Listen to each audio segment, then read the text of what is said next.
Hi friends, today we're talking about everyone's favorite stinky doo-doo heads, the Death Guard. And I feel like the Death Guard is like everyone's favorite Chaos Legion now. Is it because of their lore, their sick as hell models, or is it just that they're relatable to the average 40k fan? Just kidding, of course, except for that one guy we all know who definitely needs a shower. But whatever it is, let's find out today. But also before that, I quickly wanted to plug my epic plush again. We absolutely crushed the goal on the first day, proving that my fans are truly some of the best, if not the best. So, Plush Duck is gonna be made. Whoopee!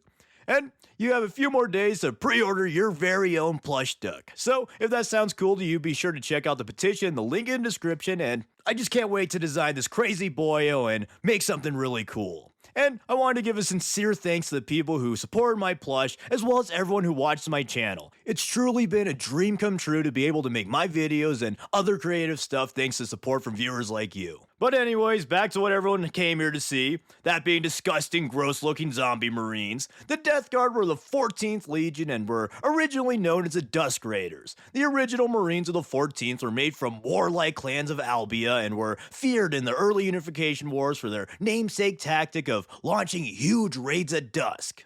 Wait, raids at dusk? But anyways, these Dusk Raiders were experts in attrition warfare and defense, heavily utilizing heavy infantry, infantry that was presumably even heavier than the walking tanks that Space Marines already are, but, you know.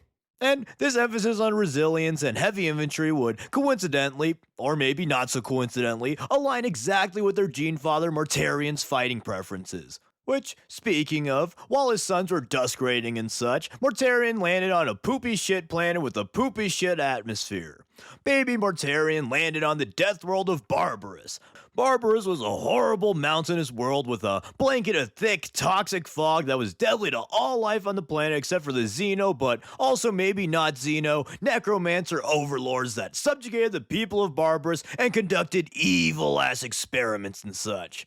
So, the people of Barbarous toiled away in the valleys beneath the fog and were constantly raided and abducted by the overlords. The young Primarch had landed in the middle of a live battle, and his cries were noticed by the greatest warlord on Barbarous, and also, I'm not sure if you know, but babies are usually pathetic little weaklings, so the fact that this little tiny baby guy was able to breathe, let alone cry in the toxic fog, demonstrated great strength and potential, so the warlord adopted the Primarch and named him Mortarion, Child of Death. And so the warlord Nasser took the bear Mortarion out of the toxic air into his lair, and in his evil-ass billionaire mansion on the hill, he taught Mortarion to emulate his flair for battle. All the while, Mortarion was unaware of the toils of humanity in the valleys over there. Listening to that, wow, that was obnoxious. Let's never rhyme again. But anyways, long story short, Mortarion was trained by his father to fight in his armies against the other warlords, and then one day Mortarion decided that his dad asshole and he hates. Listen, Dad, I'm a smart fella, and you're a fart smeller, so I'm out of here. So he went to the valley to check out the little guys, and he realized that the losers that the overlords had subjugated were actually humans, just like him. And realizing his life was a lie, Mortarion said, "It's over, lords!" and swore vengeance on the overlords. And first, since he was a ugly hillbilly, Mortarion had to win the trust of the people. So he helped the village and built friendships, just like Animal Crossing. He also became besties with a young lad called Callous Typhon, who will certainly never do Morty any harm ever. Anyways though, after earning the trust of the people, Mortarion trained them to defend themselves and eventually go on the offense and hunt down the overlords. Mortarion was the first human to ever kill an overlord, and he wouldn't stop at one. And eventually, after many years and hundreds of battles, Morty and his elite unit called the Death Guard, wait, is that a 40k reference? Hunted down all but one overlord, Morty's father Nasser. And as Morty made preparations for the final confrontation, some mysterious and hot stranger made acquaintance with the village elders, and it really pissed off Morty that he was getting glory cucked, so he confronted the man. The stranger challenged Mortarion to single-handedly slay the warlord, or swear fealty to the stranger. and thus Mortarion was put in between a stud and a smelly place. He was not yet ready to kill the warlord, but if he didn't go now, the stranger would likely steal his glory and win the admiration of Barbarous, overshadowing all the work that Mortarion had done over the years. So, one way or another, Mortarion would have to face his father.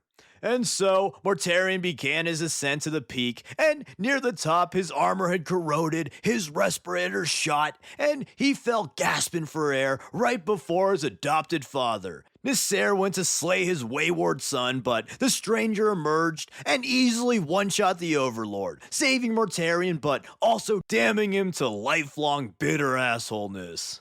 When recovered, Mortarion kept his promise and swore allegiance to the stranger. In that moment, the stranger revealed himself to be the Emperor of mankind and Mortarion's true father. He reunited Mort with his legion and had him fight for the Imperium. And although Mortarion pledged loyalty to the Emperor, much like an immortal grapefruit, he would be forever bitter and resent the Emperor for stealing his kill and trivializing his accomplishments on Barbarous, along with being a humongo tyrant just like his old father. Which, honestly, kind of fair. Imagine you want to be like the high school football captain or something. You're not only extremely talented, but you also spend a ton of time working hard to get better and win the admiration of your teammates, and right before you get the position, some long, tan, and handsome Superman comes to your school, accomplishes your goal in like 7 seconds with literally no issues at all, steals your thunder, kicks your ribs, steals your girlfriend, poisons your water supply, and is also your dad. Yeah, I think I'd be a little bit angry too, actually. But anyways, Mortarion told his sons that they were his unbroken blades and his death guard, in honor of his warriors on Barbarous. And Bestie Typhon was also made a Marine and eventually first captain of the death guard. Reunited, Mortarion taught his boyos his way of warfare, further training their resilience and survival skills. He would also build a resistance to poisons and venoms, Dread Pirate style, in his Marines, and one tradition was him sharing a drink with favored Marines. This was both an honor and a test, as the drink wasn't your normal appy juice. It was a strange brew of the worst poisons and yuckies from Barbarous, and would push the Marines' transhuman immune system to the max, sometimes even knocking out or outright killing the Marines. But those who downed it were greatly praised and became honored of the chapter. Furthermore, Mortarion preferred utilizing vast infantry units of heavily armored elites over vehicles, which, say Morty, same. He did this because he didn't want them to rely on vehicles in order for them to be more independent and adept in any war zone. As such, he equipped his Death Guard with the very best gear. This meant that the Death Guard were adept in fighting in nearly any conditions and were designed to be especially adaptable. Notably, rather than having specialized assault, tactical, and devastator squads, Mortarion taught his sons to be proficient with all weapons, allowing any Marine to forego their bolters in favor of other weapons if the situation called for it.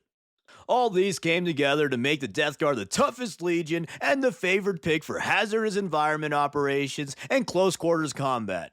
And during the Great Crusade, they would continue to be a relentless and formidable legion, enduring the harshest battles and emerging even stronger than ever. Also notably, Mortarion was shunned by basically all the Primarchs, both because he was a bitter asshole to most of them and was also a smelly weirdo.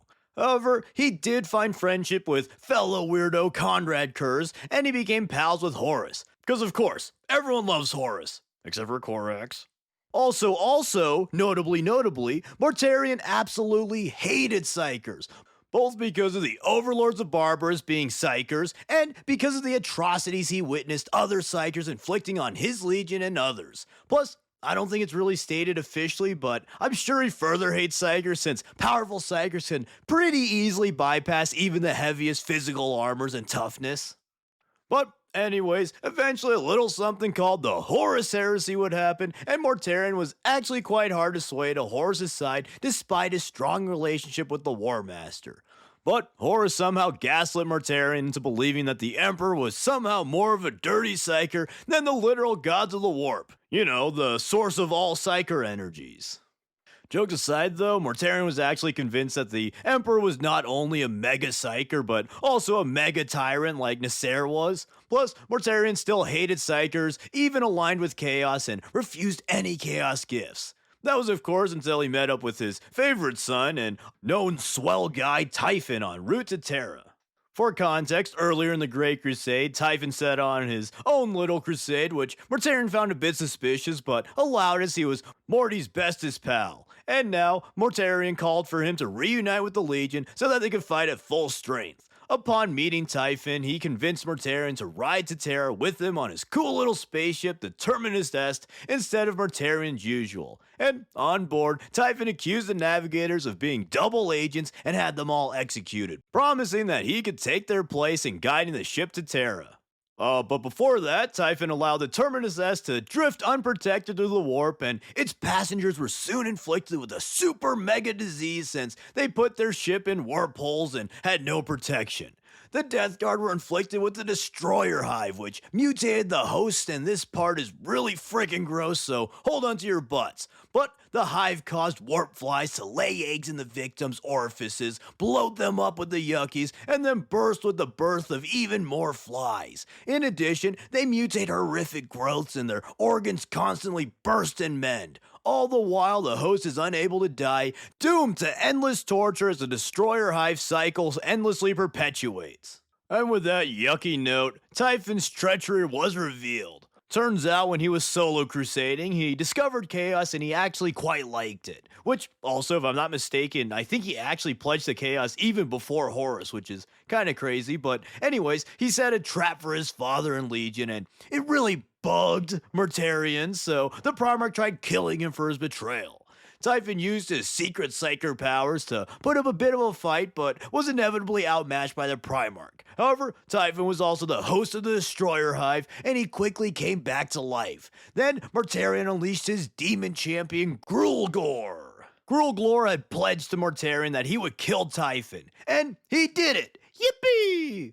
But again, Typhon obviously regenerated, and with the pledge fulfilled, the demon merged with Typhon, transforming him into the Herald of Nurgle, Typhus, Lord of Flies. Wait, that can't be right, that's a book. I meant host of the Destroyer Hive. And with Typhus more powerful than ever with the blessings of Nurgle, and Mortarion severely weakened by the Destroyer Hive, Morty got some PTSD flashbacks to Barbarous, suffering before his adoptive father, as well as flashbacks to the shame he felt before the Emperor. And along with the PTSD, he also got a nice side of Nurgle taunting him, saying that without his blessings, Mortarion and his sons would be forever doomed to the torture of the Destroyer Hive. So, faced with the option of flies in his ass forever or literally anything else, Mortarion willingly pledged himself to Nurgle. Yeah, Nurgle totally only takes in those willing to take his blessings, and he totally loves his followers. Oh, what a nice guy. Oh, thanks, buddy, old pal. I'm sure happy that you could help me with the urethra flies that you put there. Oh, I sure know when I'm loved. Thank you, Papa Nurgle. And the fat fuck didn't even have the decency to remove the flies. He just gaslit the Death Guard into being okay with it. Hey Nurgle, I have a present for you. It's the Cool Guy of the Year award. Shove it up your fat ass! But on a less insane note, there are some interesting parallels with this deal and the Emperor's deal on Barbarous. Both were essentially fake choices where poor old Morty was put in an impossible spot and eventually signed himself up to be the pawn of a tyrant that he despised. It's honestly pretty tragic since all the little guy ever wanted to be was a hero to himself, but he's constantly manipulated by forces greater than himself. But anyways, after being forced to accept Nurgle's blessings, Mortarion ascended to demonhood, and his Death Guard were turned into Plague Marines. Although ridden with never-ending grotesque diseases, the Plague Marines were more resilient than ever as the Destroyer Hive and Nurgle's powers gave them unparalleled toughness, regenerative abilities, and attrition. The Death Guard were now truly death incarnate and were an unstoppable force whose mere presence brought death and miasma. The Plague Marines are some of the most, if not the most terrifying foes to face as they horribly mutate and torture their enemies just by existing. It's like the Ugly Barnacle, except instead of everyone just dying, they suffer endlessly, die, and then worst of all, they have to work for Nurgle. And as time wore on, after the heresy had ended, the Death Guard had only gotten more and more powerful as their Nurgle blessings became more and more potent. So then, after the heresy and killing some worlds, Mortarion eventually kinda just settled down on his plague plan to study the warp further, as he hates his current form and he still hates psychers. And while he spends a lot of time on this planet, he's not completely complacent. His plague world is in a spot where it's easier for him to go to real space to conduct raids, and he's also trying to build up his legion to be absolutely humongously unstoppable. Which, also interestingly, the Death Guard, like the other legions, broke into smaller war bands, in their case called Vectorums, but unlike the others, they're still mostly loyal to either Mortarion or Typhus, meaning that they're one of the most unified Chaos forces and they hardly ever battle their battle brothers, unlike pretty much every other Chaos Legion. And in 40k, they're mostly up to the same stuff as before, being resilient, making new diseases, and being real smelly. Except now they've got some new toys. Most notably, they have psychers now, baby! Morty be damned! Literally. Oh, well, sorry, Mortarion. But as for current events, Mortarion recently headed the Plague Wars, clashing with Guilliman and technically the Emperor, and Typhus leads a great plague fleet across the galaxy, sowing terror and disease everywhere he goes. Also, interestingly, Typhus is low-key probably more favored than Mortarion by Nurgle, as he fully believes in the Chaos cause and is wholly devoted to Nurgle, unlike his more reluctant father and brothers. And other cultural development for the Death Guard are the Mantles of Corruption, in which a Marine can train in one of 7 specialties that I list here. This is pretty cool since it's counter to their pre-heresy ways of being generalists, as they now have some of the most specialists of all the legions. I also think that this may warrant its own video down the line, but my favorites are the Noxious Blightbringers because they just look totally badass and they ring their cute little bells. But anyways, that's the Death Guard, and they're pretty cool. I see why people like them, but they've never really been my jam. I don't really like their current aesthetic of tentacles and crane bellies either. I don't really get the tentacles and belly mouth thing. Is it really as simple as them having belly mouths because, oh, they're fat guys, or what? It just doesn't feel consistent with their whole thing of blight, rot, and entropy. They aren't fat because they like to eat Big Macs. They're bloated because their mutated flesh is literally bursting from their armor. I mean, above all else, though, I suppose it does look cool, so that's good enough of an explanation, but I don't know, I certainly prefer the bloated flesh, corroded armor, and oozing viscera. It fits their whole army of the undead and death theme. That being said, though, on a positive note, Mortarion's death look is really super cool, and the flies and bells are actually really cool thematic details. I also like that of all the legions, they're probably the least willing to join Chaos and mostly got forced into it by that asshole Typhus. But overall, I don't know, they're not my absolute least favorite legion, and Mortarion isn't my least favorite Primarch, but they're kind of near the bottom. Perhaps it's just my hatred for Nurgle leaking over, or maybe it's because I literally just think they're gross, which is obviously their whole thing, but if I'm spending tens of hours painting a mini, I'd definitely rather look at something prettier. As for Mortarion, I actually really like his story and tragedy, but I don't really like him as a character. His main character trait of being a bitter jerk just isn't really compelling to me, even if it does make sense and is a sympathetic motivation. He's still leagues better than Angron, though, and honestly more tragic in my opinion. Feel free to yell at me in the comments, I guess. But yeah, buy my plush, and thank you for watching, and big thanks to the patrons who support my channel. For every ounce of hatred I have towards Nurgle, I have an ounce of love for you guys. So thanks, you're all very epic. And as always, please like, comment, subscribe, and consider sharing to all your ugly, stinky weirdos. Thanks. Oh, and did I mention, I really hate Nurgle, and you know what? I wish Guilliman would have just canonically killed him, just fucking killed him, full stop. I think that would have been really funny.